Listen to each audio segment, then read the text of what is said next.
Eto na nga mga chong, marami tayong basketball updates. Coach Tim Cone nagbigay ng update kung makakahabol si Isaac Go at Jamie Malonzo ngayong Governors Cup. Game 4, bakbakang Barangay Ginebra at San Miguel Beermen. Mga key strategies na maaaring makatulong sa Barangay Ginebra na makuha ang panalo. Ngayong araw nga mga chong ay muling maghaharap itong Barangay Ginebra at San Miguel Beermen ngayong Game 4 semis. Napaka-importante nga niyan mga chong para sa San Miguel Beermen dahil gusto nga nilang itabla yung series. Ang Ginebra naman ay gustong mapalapit sa kanilang tsansa na makapasok sa finals. Pero ano-ano nga ba yung mga key strategies na maaaring makatulong sa Barangay Ginebra?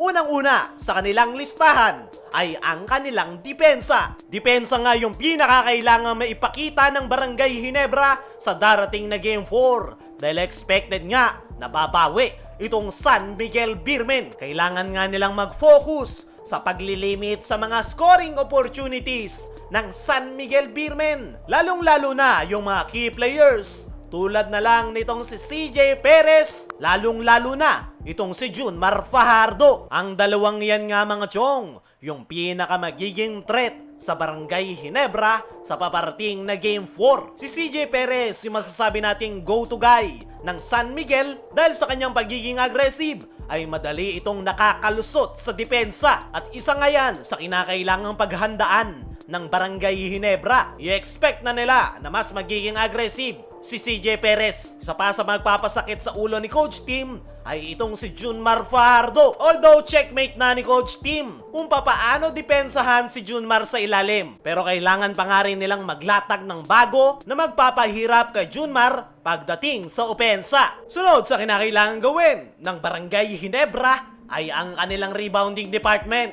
Napakahalaga nga para sa Barangay Ginebra na makontrol ang rebounds ngayong semifinals, lalo na't San Miguel Beermen ang kanilang kaharap. Kailangang mag-focus nitong si Japet Aguilar at ng kanyang mga teammates na makuha ang rebounds para maiwasan yung second chance points dahil dyan nga sila po pwedeng dalihin ng San Miguel Beermen, lalong-lalo na ni Junmar. At dyan na nga papasok si Japet Aguilar at Joe Devance. Ang dalawang yan nga mga chong, yung inaasahan ngayon ni Coach Tim sa loob ng 20 area. At napaka-importante nga ng role na ginagampanan ng dalawang big man na yan ngayong semifinals. Dahil sila lang naman yung dahilan kung bakit hirap na hirap si Junmar Fajardo. Dahil si Japet at Devance nga yung nagpapalitan kapag depensa at box out kay Junmar. Kaya naman, mas malaki yung chance nila na makontrol yung rebound. Sunod sa kinakailangan gawin ng Barangay Ginebra ay ang kanilang ball movement. Ito nga yung pinakamalaking advantage ng Barangay Ginebra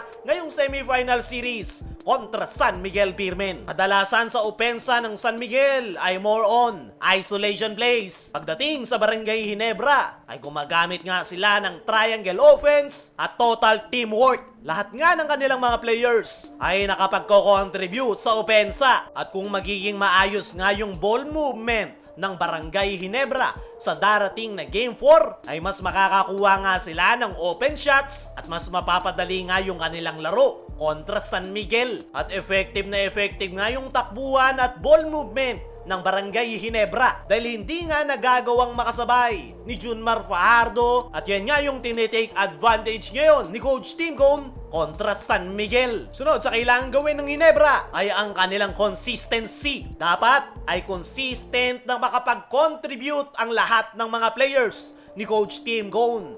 Tulad na lang nitong sila Scottie Thompson, Maverick Ahanmisi, Stephen Holt, RJ Abarrientos at iba pa. Hindi po pwedeng isa lang yung kanilang aasahan sa scoring para manatiling unpredictable ang kanilang ofensa. Ang kagandahan sa Ginebra ay nagagawa naman nila yan. Lahat nga ng mga players ni Coach Tim ay nakapagko-contribute. Kailangan lang nilang maging consistent at ipakita yan ngayong Game 4. Sunod sa kailangan gawin ng Barangay Ginebra ay ang pagmamanage ng kanilang foul trouble. Iwasan ang maaga at hindi kinakailangang fouls para manatili yung kanilang mga key players sa laro. Yan nga yung isa sa mga nasilip nating problema ngayong PBA playoffs kung saan maaga silang nafa-foul trouble, lalong-lalo na itong si Justin Brownlee at Japet Aguilar. Malaki pa naman ang ginagampanan ni Brownlee dahil siya nga yung main man ni Coach Tim Cone sa crucial minute. Lalong-lalo na nitong si Japet Aguilar dahil kapag nawala si Japet ay malaking problema kay Coach Tim dahil wala na silang big man. Kaya naman, kailangan nilang i-manage yung kanilang pagiging foul trouble para hindi sila mamroblema sa dulo. Panghuli sa kailangan gawin ng Barangay Ginebra ay focus at mental toughness. Sa mga high-pressure games, gaya na lang ngayong semifinals, ang mental toughness at focus ang pinakamahalaga. Dapat silang manatiling composed, lalong-lalo na sa mga crucial minute, lalo na't San Miguel ang kanilang kalaban. Kailangan ay nakafocus lang sila sa laro at huwag nilang patulan yung pisikal at maduming depensa ng San Miguel, lalo na ni Jericho Cruz, dahil dyan nga masisira ang kanilang focus. Dumako naman tayo dito sa kabilang mabilis na balita. Coach Tim Cone nagbigay ng update kung makakahabol si Isaac Go at Jamie Malonzo ngayong Governor's Cup. Kasalukuyang nasa semifinals ang Barangay Ginebra at pwedeng nga nilang i-activate si Isaac Go at Jamie Malonzo kung kanilang gugustuhin. Pero ang tanong, makakahabol nga ba ang dalawang nasabing big man? Mismong si Coach Tim Cone ang sumagot niyan na hindi na nga raw makakahabol itong si Isaac Go ngayong conference dahil kailangan pa rin daw nitong mag-recover sa kanyang injury.